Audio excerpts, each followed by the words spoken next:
We're going to go ahead and get started, and Dr. Nancy Wiggers is with us again, and Rachel Coleman to do our Foundations of Teaching Excellence. I added excellence to it for this course, so I will let them get started. Thank y'all for being here again.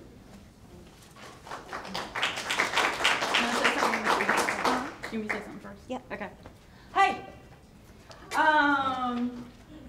Well, you know me. I don't like the whole let's talk for a long time thing. Let's get to doing some stuff. And we always start class with an activity to sort of get us primed for the topic. Today's topic has to do with skillful teaching. It is essentially looking at different procedures, establishing procedures and expectations, establishing the culture of your classroom, and some things that you can do to get that relationship building going, as well as having a smooth experience for the rest of the semester. So the first thing I want you to do, you notice I put an agenda on here. Having an agenda for every class and actually putting it on the board is very good. It helps the students know what to expect throughout the day. And it makes things go smoother in terms of you going to transitions and things like that, because they know a change is coming. So I gave you the agenda for the day. First thing, I passed out to everyone a note card of construction paper. This was me trying to save some things. I had a bunch of construction paper, couldn't get rid of it, so I made note cards, couldn't get rid of those, so now I'm getting rid of them. So you get to write on them. If you would, take a few minutes individually and reflect on an experience where you as an instructor or a student, it can go either way, and document on one side of the note card that I gave you an experience where the procedures or directions were not properly provided to the students, and what were the results.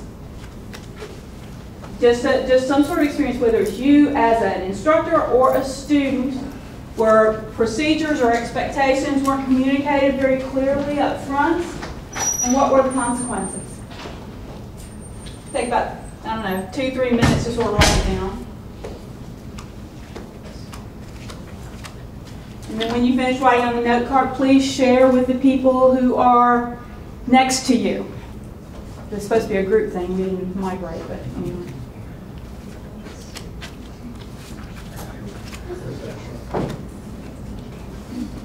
You've all had them, I know. Even as an instructor, and I'm supposed to know better, I've had them. So.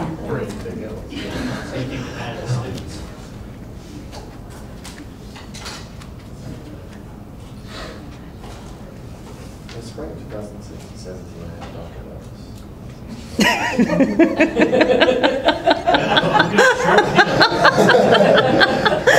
We'll get to the whole group share in a minute.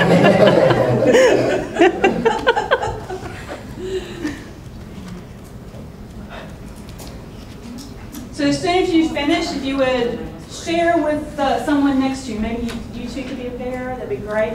To share your experience with the other person. You can talk it out or read it out, it's up to you. Just the rest of the time, because it's tough for me to watch clock and think about what I'm doing at the same time. Okay. It's like walking and chew gum. I can't do it. As long as I don't have to talk while I'm doing it, I'm okay. I can talk and walk. I just can't. I can't manage really. I don't know what I'm trying to say. I know what you mean. I'll be your clock watch. Thank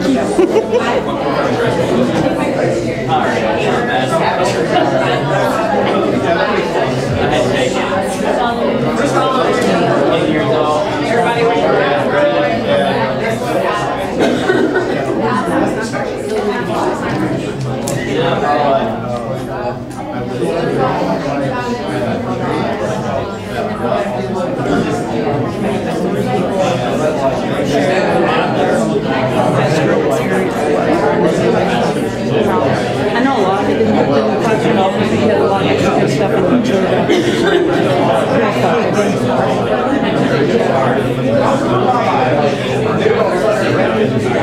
and hopefully there's enough good stuff on those cards so at the end when we go back to it, they'll be able to go back and say, well, if I had that situation again, you know, It sounds like like you guys are having some really good conversations about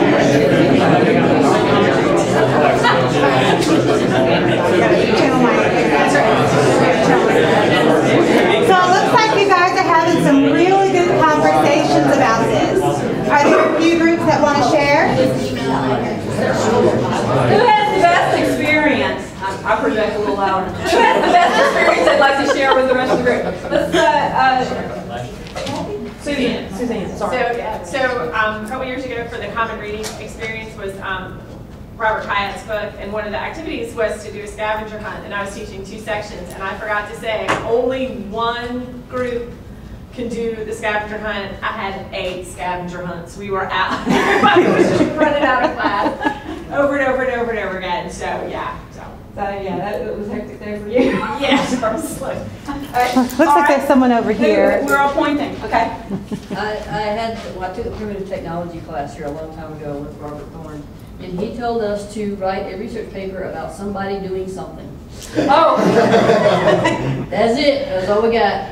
Okay, I wonder what the evaluation criteria on that one was. We never got the paper back. We just got a grade for the class. Oh, okay. Oh, wow. That's scary. Yeah, I hope it was a good one. And I'll just say, since I volunteered her I just got finished with online master's in higher education about a year ago, and they all have online discussion posts for them.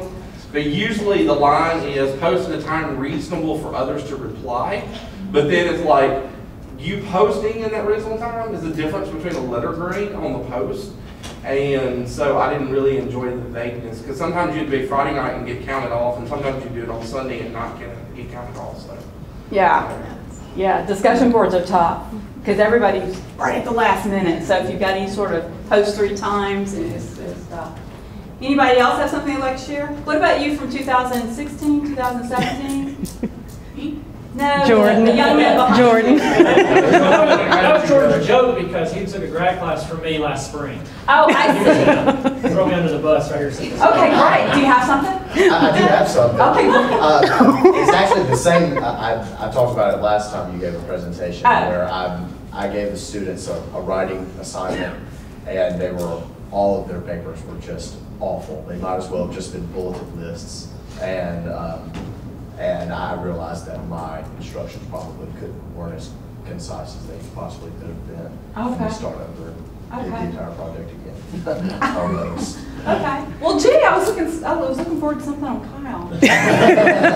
Darn. One more. Anybody else have something that they? Okay. I have something that's more procedural. Yes. So we like to do activities in our class and break them up into groups and things like that. And one of the things I've learned is that if you will give them like a go phrase to listen to at the end of your instructions. So if you're introducing an activity and you say, when I say go, or whatever you want your code word to be, it keeps them quiet and still so they actually hear your instructions, right, instead of as soon as you say, okay, we're going to break into groups, and they all start moving and they don't hear a thing that you say after that for the next 10 minutes. Very good point. Did you learn that the hard way, or did somebody tell you to do that? No, actually, that was one of the few useful things I learned in an education class in undergrad that I've carried with me. Very good. Glad you got at least one thing. Yeah, that's very important. We'll talk a little bit about that in the management part too. Okay, so today we're going to talk about some of these issues, the way of building essentially a culture in your class. And culture usually involves shared values, shared expectations, shared, this is what you're supposed to do, kind of information. And Rachel is going to start that.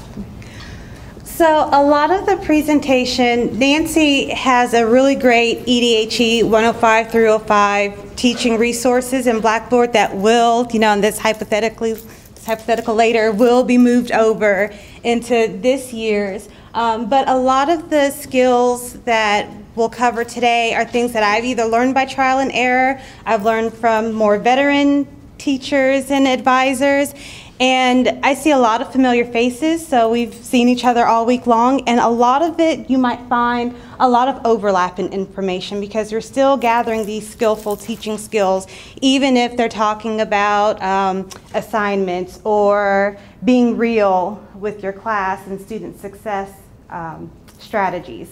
So it might be some overlap, forgive me. And if you've not been here all week, then know that some of this might be repeated in future, and repetition's the name of this game, right? Okay, so as I was putting this together, these are some quotes that I thought really, really benefited EDHE 105 instructors and classes. Great teachers make themselves humble before their students. I love TED Talks, and this is one from What Makes a Good Teacher Great. Education is not the learning of facts, but the training of minds to think. It's been, like we know now that EDHE 105, 305 is really about building relationships, right? And guiding them through their first semester here. So I thought that was really, Albert Einstein said that one. And be the guide on the side, not the sage on the stage. It's really not about us and how magnificent teachers we all are, right? But really what the students walk away from by the end of the semester. So I really liked how he said that one. And this is from another TED Talk, Joe Rule, Teaching Methods for Inspiring the Students of the Future. So things that you can do personally to prepare for your class, things to do before the semester actually begins. Classroom management, first week and first day. For me, the first day was the scariest, especially as a new instructor. My thing was, oh my gosh, what the heck do I do on the first day kind of deal. I want them to love me, so what can I do to make it exciting? Okay, so if you heard Jackie Certan's talk on student success skills, she had a really great acronym for being real.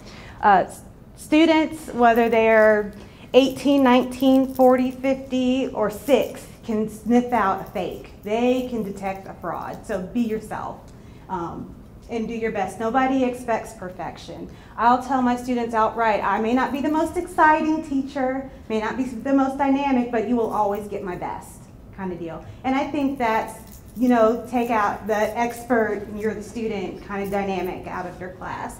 So be yourself. Some people are really dynamic. I'm a dancer, and a lot of people go, oh, I bet you dance in your class. No, I actually don't. I mean, if they want to, they know I do, and if they want to, I'm game, but I don't. There's a little degree of separation there. Acknowledge your own biases and limitations. This is something I learned in my graduate program. We all carry biases. We might all like to say, nope, I am the most tolerant person you'll ever meet. I have no biases. We all have biases. And you don't have to go out and tell everybody what they are, but recognize them in yourself and know that they come out in little ways.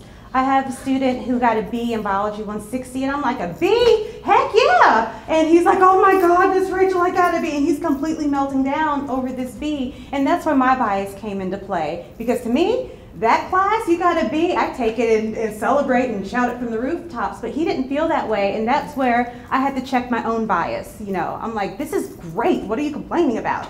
But this was really, really a concern for him. So that's what I mean by acknowledge your own biases and know your limitations. I didn't go to school here. I'm not an expert on Ole Miss. I didn't get my bachelor. I didn't live on campus. Like, I know very little when I started. I still don't know that much about the student life aspect of Ole Miss, so that's a limitation for me. I learned that along with them. Even though this is my 3rd time doing it, I'm still learning with them what goes on outside of the classroom. So that's what I mean by acknowledge your biases and limitations. And then know that you cannot please everyone. If you're like me, you want all your students to love you and you want to love everybody, but you're not going to please everybody. And if you walk into it knowing that and just do your best, I think that'll take a lot of the emotional angst out of it, because first year I'm like, oh my God, do they love me? Like I did. And my husband's like, you're not going to please everybody. And it's very true.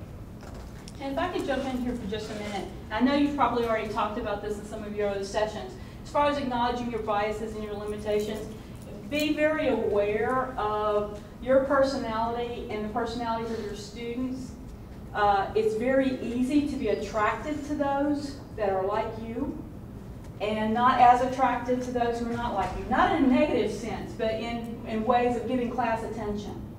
If you're an outgoing person and you've got a lot of people who are a lot of very big talkers, you might zero in on those people that are really participating, and you've got a fringe of folks that may not be participating as much because they don't have the same personality, or they may have the same sense of humor, or saying likes and dislikes, all those kinds of things. Be very aware when you're addressing your class and interacting with the class that you engage all of them, not just the ones that kind of match your style, match your communication style, your personality. It's easy to get trapped into that.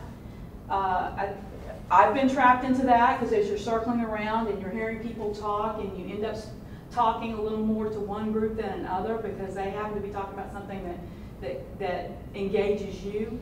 So put a meta filter on, kind of do a little astral projection outside yourself a little bit at certain points in the classroom to make sure that you're not zeroing in on people that are more like you. Does that make sense? So before the semester begins, you know, EDHE has classes all over campus, literally. Maybe not the week before, but if you can, time your walk to your location. See how long it takes you from your office to get to the building. Check out the room, the audio. Does it have audio-visual equipment? Do you have to bring your own laptop? Do you need dry erase markers or chalk or an eraser? Figure out what you need. My first day, I didn't quite realize that, or how big or wide the room was. And I didn't know I needed dry erase markers. So I was kind of caught flat-foot because I just didn't know enough. So now that I know, I'm going to share with you guys for you new folks, and a reminder for those that are veterans, check out your classroom, time the walk, see what materials you need so you'll have them on the first day, kind of deal. And we've talked about this at the beginning of the week, but prepare your syllabus. At least the foundation of it, if nothing else. I'm a big fan of having a course calendar. This is what, ideally, this is what we'll be covering at this time. And even if you don't get one for your students, to hand out to your students, do one for yourself. It's going to get, you know, the semester's going to get busier, and you're going to be grateful you have some kind of a guide of what I need to cover for today, kind of deal. And then I wrote this one. My office, you know, we're a Center for Student Success. Advising is our primary duty. Come October, we are slammed 8 to 5 every day. And that's with EDHE classes, with students, trying to squeeze in lunch and still trying to check emails at the same time. So every office has a pulse. Every office has a high tide and a low tide, peak times not. So when you're planning your schedule and your classes, be mindful of that and schedule accordingly. So don't do anything that requires heavy grading on your part during your high times kind of deal. Does that make sense? That would probably be a great time for presentations or guest speakers or something outside of the classroom to help ease your own load. Does that make sense? And again, something I had to learn by trial and error. Okay. So classroom management, kind of what we really want to get into, right?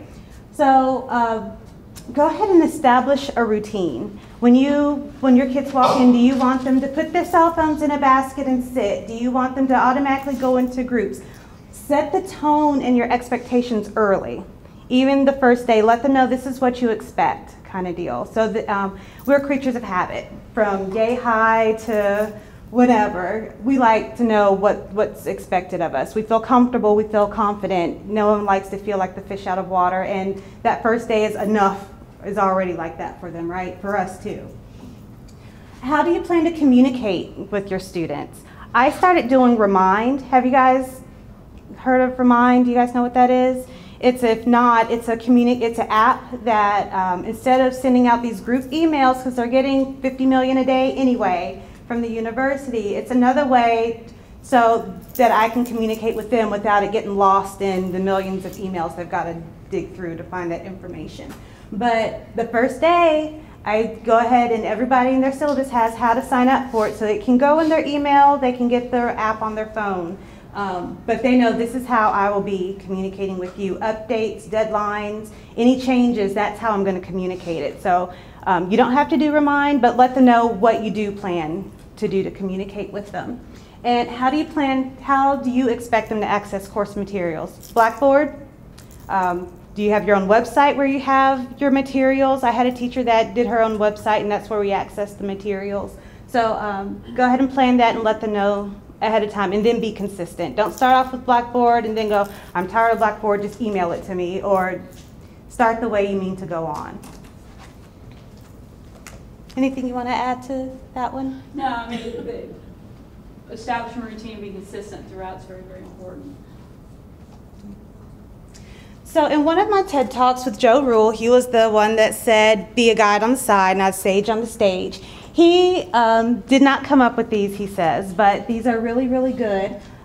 He employs the 5 C's in his classroom. Choice, give the students a choice. We all don't like to be told exactly what to do and when, right? We like to kind of decide a little bit for ourselves. So what does that look like in your classroom? For me, I'll say these are the topics we will cover this semester, but you tell me in what order of importance they are to you. So how I might have done it might be completely different than how the class decides they want to cover these materials. So that's where I try to give them some say-so. My EDHE 101 class, I let them choose the format for their final. And I make sure to tell them, those that miss class, like, hey, your class is deciding how they want your final. Some want a 1-question test, so the next day they were all there. So what does choice look like for you? Collaboration. Again, we're social creatures. They're going to talk. We want them to talk. So how do you want that collaboration to look like? Communication. Again, social creatures. Critical thinking. So important, right? Skills that they really, really need to get through college and beyond. And creativity. They'll get more out of it if they're allowed to put their own spin on it. And then he added the +1 plus caring. How many of you have had first days where high school students tell you their high school teachers have terrified them about approaching college instructors? I did. You know, my teachers told me they don't care if you go to class, you're just the face of millions. They're not going to say, hey, Suzanne, where were you in class yesterday? And so they're scared of their teachers. So let them know that you care about them and that you're there to support their journey their first semester. And actually, the National Education Association claimed the last 4 with the stars, essential 21st skills for students to learn. So I thought that was pretty neat. And he didn't just apply this to his lessons, he made it a characteristic of his classroom, which allowed him to really get to know his students so he can teach them in the way that they wanted to learn. And this, I have a link to the NEA if you guys are interested in that. So when you get access to this, you're more than welcome to do it. All right, so for EDHE 105, 305 specifically, within the first week, whatever this looks like for you, you're going to want to cover the syllabus. You want to cover Blackboard, especially if that's going to be your method of access for materials. Show them, go ahead and Mariana says she takes her kids to the computer lab. So do that and let them click the buttons and play with it and get familiar with the software. My Ole Miss, same deal. You know, their life is through My Ole Miss while they're here, so they really need to be intimate with how that works. Email, even if you choose not to email them, they're still going to get those 50 million emails, and they need to get in the habit of checking that because they missed out on a lot of information because it looks overwhelming. Again, how you plan to communicate with them, and planners. Dewey has, in previous years, provided us with planners to hand out to our class. So if you've got them, go ahead and hand them out in the first week. Let them get used to it, play with it, see how they want to format that. If I could jump in, and these are essentials for students to have. And we talked a little bit about the syllabus the last, I guess, the workshop before this one. When you're addressing this in the classroom, try to be a little creative in terms of getting this information out. For example, the syllabus. Don't just read the syllabus on the first day. Have some sort of activity where the students can engage with it.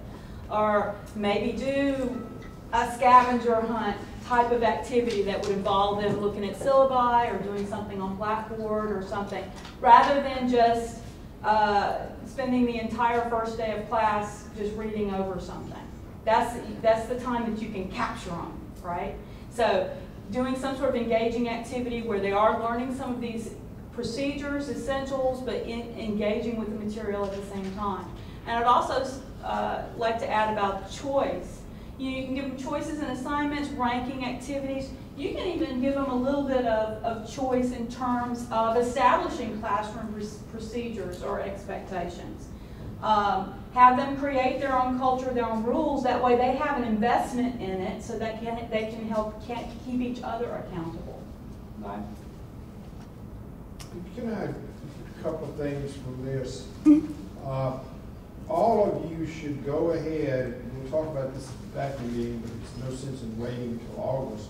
You can go ahead and go into My Ole Miss under class grades and roles and enable Blackboard. You're going to use Blackboard, and most of our instructors do. It doesn't automatically become available to you. You've got to enable it, so it'll sync up with the SAP class role. Then you can look at the class role in My Ole Miss as well. But you need to go ahead and enable Blackboard because that's a critical element, and one of the reasons we encourage EDHE 105 and 305 instructors to use Blackboard is they're going to deal with Blackboard in many of their other courses, and this is kind of a friendly environment to get them used to it. I send an email to them about 5 days before class starts saying, welcome to my class, yada, yada, yada, and ask them to respond to the email. Most of them don't, because they're not checking their email, but I talk about it the first day and said, you got that email, please let me know you got it. And the other thing on planners, in the past, the planners, the ASB kind of coordinated that, and it was done by a third-party vendor. This year, we're doing the planners.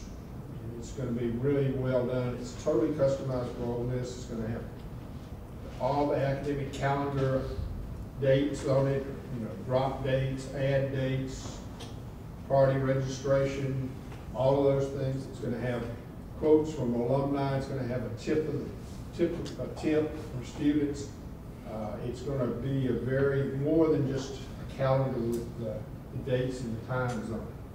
And we will have those, and we'll give those out to you in August, on either August 7th or 9th, whichever faculty meeting you come to. They'll be here and available for you. And also, we've got some questions here this week about when is the textbook, the Ole Miss Experience textbook has been updated for the 7th edition. It's at the printer now, and if they come in earlier, I'll deliver them, but no later than August 7th or 9th will you have that. And everybody will get a desk copy of the Ole Miss Experience text. Dewey, if I could add also at the all-faculty training, I'll mention that during that first or second week, we do ask that our instructors use Blackboard, as Dewey said, but also that you show your class how to download the Blackboard app. And if you're not comfortable doing that, Center for Student Success will send somebody to your class to show them how to download the app and also how to sync their email to their smartphone. Just a real quick story. What really sold me on this is about 2 years ago, teaching EDHE 101, the student freshman academic probation. About 5-10 minutes before class, I put in grades. I wasn't even in the door, and 3 students came up to me with their smartphone saying, wait, I didn't get a grade, or how did I get this? I'm like, how do you already know that? And so I got the notification. So they're not checking email, but if they get a notification, good or bad, they're so used to seeing what it is on that Blackboard app. So this will be the second year now that we ask all instructors to take 5 minutes out of the first week or second week and have them download the Blackboard app. So help this class, but all the other classes while they're Ole Miss students. Going back, talking about what they're talking about, also talking about biases. The first couple of years, I just went, this is on Blackboard, this is on Blackboard, and didn't really take time to teach them Blackboard. And then I kind of asked them, well, what you did, and they're like, we don't know how to use Blackboard. So, especially, I would say for instructors who are teaching for the first time, don't make any assumption that they have any comfortability with Blackboard at all. So, I now take time to show them, like my class in Blackboard the first day. So, on that, if y'all need somebody to do a technology presentation, please feel free to hit me up. Usually someone will email Dewey or Rachel asking for a technology presentation on exactly what he's talking about. I do a presentation on Blackboard, My Ole Miss, and also other online resources as well. So please contact First Year Experience if you need that. I'll say on that too, just a little bit, if you are a new instructor and you are discussing Blackboard, be mindful of when they do submit documents, what type of computer they're using, what type of computer you are pulling it from, because you may also have to teach students how to convert things to PDF and or docs, just because if you're on a PC and they're on a Mac and they upload from Pages, there's no way you're really going to be able to open it. So that's something where there's still a little bit of a gap with technology these days with students, so just be mindful of that as well. Speaking of technology, and I'm glad you mentioned like look and see what's in your classroom. I teach in Bishop. There's no computers in Bishop. Nope. So for new instructors, know that you have to go online and request that a computer be set up in your classroom, and you'll have to specify the dates and everything. But I stumbled across that, I think the first time I had a computer the first year I taught, second year I didn't, so I had no idea that I needed to request a computer. It was really, I taught in Bishop too, and that's really where that came from, because no computer kind of deal. So your first day, you want to introduce yourself and you want to know your students. Go ahead and review the class. Even if you don't go over syllabus that very first day, you still want to give a course overview. Sell it to them. Tell them why they should be here, why they should be excited about taking EDHE 105, and what you hope they'll walk away from, they'll take away from the class at the end of the semester. So after you've introduced yourself and you got your students introduce themselves to you, some suggestions: go over your syllabus, have icebreakers. What else? What are some other things that you guys do on the first day? One of the things that I have done is, as far as introduction, because students always struggle to introduce themselves, they don't really know what to say. So what I've done is given them about 10 or 15 minutes at the end of class, and they have to interview somebody else. And then the next, I normally talk 3 days a week, I'm going to 2 days a week. By the Friday class, they have to have written like a first person introduction of the person they're introducing, and then they read that to the class. So people aren't introducing themselves, they're introducing somebody else from the class, and then I usually get a better introduction because of that. I do the rock, paper, scissors game. I don't know if anyone else has done this, but I'll have students introduce themselves to one person sitting next to them, and then after that, I make them all stand up and play rock, paper, scissors against that person. Whoever loses is now the cheering section for the person that just beat them, and they go find another squad. Whoever, if they win again, then the people they just beat plus their cheering squad becomes their cheering squad. And That's so pretty finally awesome. you have two students at the Going end, out. one cheering squad on one side, one on the other, and they usually really enjoy that. I play human dominoes. They get up and they introduce themselves, and as they're introducing themselves, they start talking about themselves. And when somebody else in the classroom has something that they have in common with that person, they stand up, stand next to them, and tell what they have in common, and then start introducing themselves. And they go until somebody matches up with them. So it helps them find things that they share in common, and it's kind of a fun game. I bring in M&Ms, like I do the small packets, they give kids for Halloween. And I can email it to y'all if you want, but I found it on Pinterest, but each color of the M&M, I go around the room and you have to pull out your little bag of M&Ms, and if you have blue, it's like, what's your favorite food? And you have to do that. We do that a few times. And if you have like orange, it's what did you do this summer? There's a bunch of different questions, but they like that, and they like candy. So. Candy's always a good thing. All right, so tips to remember for the first day, first week, and again, you put your own personal spin on it, but try to utilize the whole class period. This is still a graded class. It is 3 credit hours. They do get a solid A, B, C, D, F grade for it, so try to utilize the time that you have. I can tell you this is something I personally have struggled with, but that's what icebreakers are for, right? For the first class. So try to utilize the whole class period. Cover something of importance. If you use an icebreaker, tell them, afterwards, like, we did this to start establishing a sense of community in the class. We're going to have each other's backs this semester. But tie it into one of those student learning outcomes that is going to be on the syllabus. Try to learn your students' names within the first 2 weeks. Joe Cuseo, and I might be mispronouncing his name, Cuseo. He says when he starts learning new students, he'll find a way, but oh, this one likes to study dinosaurs. Like he'll write it on the roll. So, and he has it where he has. So if you're talking about something, he'll be like, Rachel, come on, help me with this. I know you like dinosaurs. So, and it makes it really personal. Like, hey, he remembered that about me, kind of deal. So that's one tip to help learn your students' names. Arrive early. Like, beat your students there if you can. I know sometimes appointments and life happens, but try to get there early. Nancy mentioned this at the very beginning on the handout with the top, the agenda. I read it as today we will. So cover things that you want to cover. I'm not a good improv person. I can't talk off the top of my head. So this is something that would work well for me. These are what I want to cover for today, and I'll put it on the board. And I guarantee you kids are looking at that. You're like, okay, is there anything else? And they'll be like, hey, Michael, you didn't talk about item C on the board. And you're like, oh, yeah. So that's a good way, especially if you're a little bit nervous about the first day, so you don't have to try to remember everything. Get your students talking to each other and to you. And this is something specific too, and I almost forgot, but students' attendance has to be verified by the 10th day of class. Now, however you want to do that, I don't do it till the first of the second week because musical schedules that first week of class. Just remember to verify your students' attendance. And I let them know that Friday, I'm like, okay, everybody needs to be here on Monday. I am taking roll. I do have to verify. And be sure you go to your class, all your classes the first couple of weeks because your attendance has to be verified. So I wanted to put a plug in for that. I make a point here because we've had a lot of confusion on this.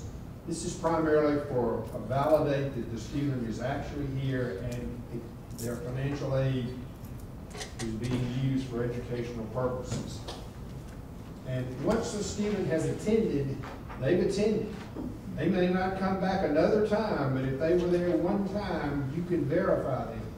Last year, we had people verifying a student on the first day of class, and then when they didn't show up the second class meeting, they went back in there and changed it and said not there, that they had been there.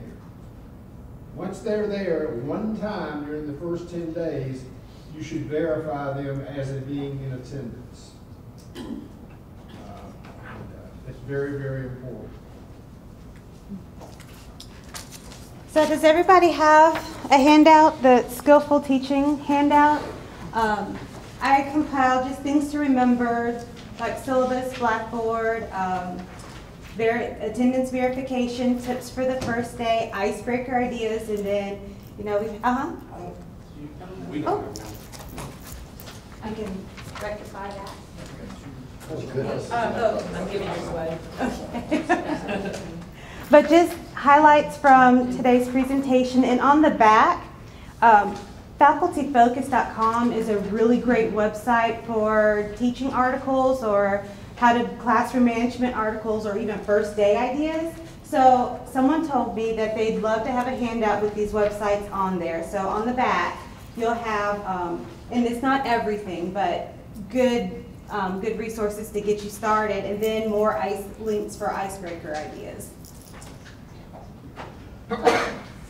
Okay, so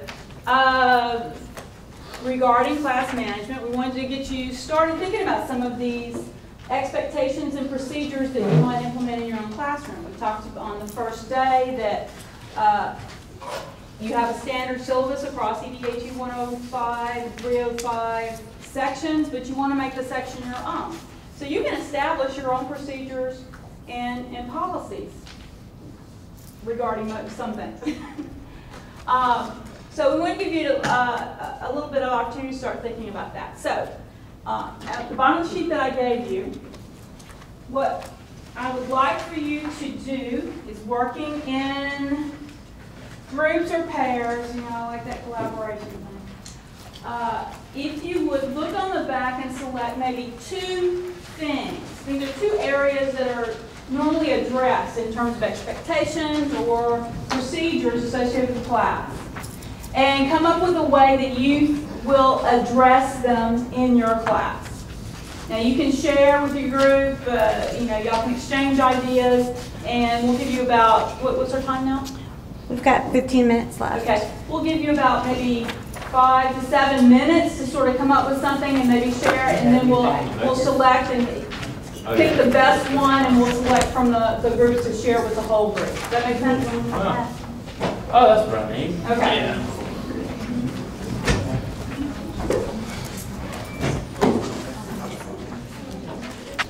I did want to mention though, when you create procedures and policies and assignments, tie them back to your student learning objectives. That's what you want to achieve by the end of the semester. So you want to make sure that whatever you're establishing is going to support that.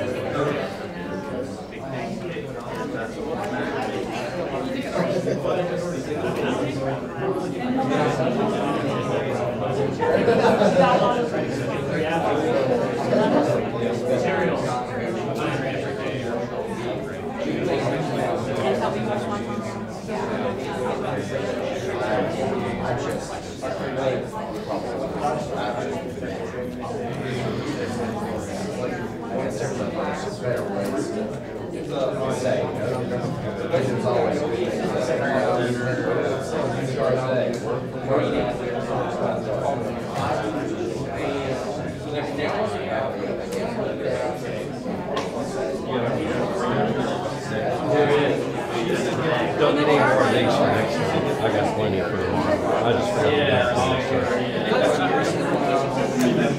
It's the same thing. Six presentations.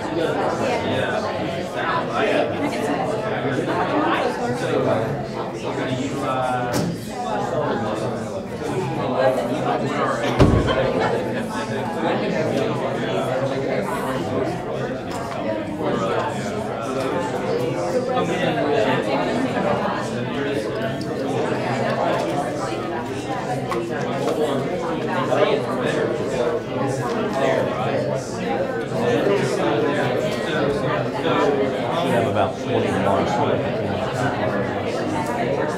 Good luck. Good luck. I wasn't in there. I was outside. I heard what you did. Just good. What? What? I didn't say anything. Hey, you know what? You can tell jokes right here. She can hear it.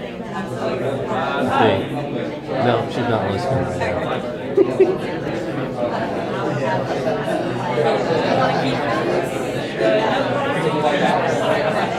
For tomorrow? It'll be 8 in the morning tomorrow. I can bring it.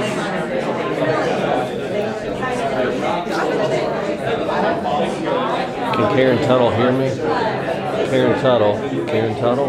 No, she's not recording. Okay. Has anyone come up with something interesting they'd like to share with the whole group as far as something they would like to implement in their classroom? Yes. So I know we talked about communication strategies earlier. The thing that I have found works the best for me is GroupMe. I will set up a GroupMe group for the class, and that way they can ask me a question, but also ask the entire class at the same time. And then can also private message whatever. But if they download the app, which is free, it's like an instant message thing. And if they don't, they just get it as text messages. So is that the primary way that students would engage with you and each other? yes. So you wouldn't be sending them emails and everything else goes through the GroupMe? I will, things that like the EDHE programs send me or something, I'll send that as emails, and in my syllabus I say that I'm using the official university email. But I'm like, anything that's time sensitive or anything like that, or something they need to go to the entire group, I tell them to use GroupMe for it. And I taught a couple of years without it and a couple of years with it, and it's been daylight and dark difference in them communicating. And the best part is, it takes a while, but students will start answering other students' questions. So I don't have to answer, where are we meeting again today, or when next assignment due, or whatever. I usually will wait a little while, if it's not extremely time sensitive, to see if another student will answer. that before I do. Which is great, that reinforces the whole community thing and makes them self-directed. And using each other as a resource. Yeah, yeah. And I like the idea of having at least one source. If you use email, that's fine, but having one source to communicate. I know it's confusing for me, and I know it's confusing for students when they've got information coming at them from 500 different sources. And we live in a world where that's possible. So establishing early on, this is what we're going to do in our class is really helpful. Anybody else? I will say about the grouping, I think if you manually add them yourself, you don't have to share your number with them. Because some of you were thinking about having to share your number. I think if you go in and manually add them by their numbers, if you just write their number down and add them to the group me, then they won't have your number, so that they can't text you outside the group me. Right, and that's not, and that's, you have what, 25 people max in your classes? Okay. And maybe you know another one. So I already use grouping for my EDHE cohort for my doctorate program, and so I don't want to be getting all those confused. I don't need that many announcements on my phone. Does anybody know of any other similar programs besides grouping? WhatsApp. What's WhatsApp. there? I'll show you. I've got it on my phone, and I'll show you. Gotcha. Thank you. Anyone else have a procedure and expectation they'd like to share that they want to implement? For efficiency, yes. I am planning on establishing groups and groupings for students. So that I say, okay, get into your group A, and then all 4 people know who they need to go with. So they're not milling around going, you want to be in my group? Oh, I don't have a friend. Like, okay, you got automatic friends. Yes. And actually assigning groups, I mean, there's some merit to letting them group themselves, but when you assign groups, that forces them to interact with students they probably wouldn't interact with normally. I think, and that's great. And once they've got that established, they know where to go and they can start to work. It's good. Can I follow up on that? I actually did that last year with mine, but I actually broke them up into houses, like Harry Potter, named for previous chancellors. And they competed as houses, so like, whichever house got the highest average grade on the first exam got points for their house, and then they got other ways to earn points for their house. And then later in the semester, when we did like current event debates, the house with the most points got to choose their topics first. Okay. So it was like a reward system outside of just grades. And so you named them after past chancellors? Each house was named after a past chancellor. That is really great. And one of their first house assignments was to do like a group research paper on that particular chancellor. So I did Barnard, Stewart, Hume, and Kayak were my houses. That's a wonderful activity. So it goes right back into the SLOs on UM history, and that's great. And I switch my groups up some in the beginning where you can't go into a group where there's been more than one person that you know that you've already been in a group with, because I want them to get to know each other. And of course then I guess you can go into a constant group, but I like for them to switch up because they get that more intimate contact in the beginning to kind of yeah, and sometimes it takes just a little bit of push to get them out of the comfort zone. Yes. They like to click. Yes. Everybody does. Other suggestions? Mine's not a suggestion. I just wonder if someone had a suggestion. But when I think about classroom management, the thing that I struggle with the most is cell phones. And I guess I was wondering if anyone in here had been really successful in implementing something that really made them never, grab their phones or... I had a finance teacher that she wouldn't point the student out, he would just say, put the phones up, and then the next class period, we'd have a pop quiz. And it was kind of like... Every time someone had their phones up. Yep. So that's kind of what I was doing. And I would tell them too, when there was a pop quiz, I would tell them, it's because there was someone on their phone in the previous class. But other thing too, as far as managing class, and if you're an instructor, moving away from the front of the room is very important, and wandering around the room is very important. And it was in the presentation, I don't think she saw the PEP, but if you see behavior that's not really copacetic with what you want to happen in the classroom, just walking by students will make them put up their phones, especially if they're not supposed to have their phones. And that alleviates a lot of problems. Just walking around the classroom alleviates a lot of problems with some of that. You know, some, even, you could utilize cell phones in some ways to engage the student in the activity too. I mean, it just depends on whether you want to go to all or none. The students really love these games, these online games that are free to download, like Kahoots. Have you heard of Kahoots? I know the students in the supplemental instruction program love Kahoots. That's one of the things that they do for their closing activity. They do a test question and they do the whole Kahoot thing. So, I mean, it's one way of actually using the phone to engage with the content. But as far as, they're gonna find a way to bring them out. So you can talk about consequences of phones, or you can collect phones, all those kinds of things. But I found usually just walking around the classroom and making sure I'm moving and just standing by folks, and they'll either try to put it down, or they'll try to lower it like they're not looking or hiding it, or and you can, if they're not following through, you can put your hand on their desk, look them in the eye,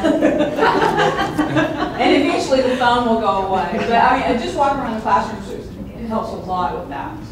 There was a young lady back here that had her hand up for a moment. There's an app called Pocket Points, and I don't know if I've heard of it, but it's if you are logged on and your phone is locked, it will give you points, and then you can get free things or discounts. Yes, and that's great. Free cheese dip. And I've also, you know, sometimes even looking at the student or saying, or put their phones away, this doesn't work, but I usually see that there's a correlation in grade, and particularly after the first exam or whatever, if you're giving exams or assignments, where they're always not doing things correctly. And so that first time that we sit down, I may do it with them at another time just to call them aside afterwards. I try not to humiliate in class. I don't think that's a good idea.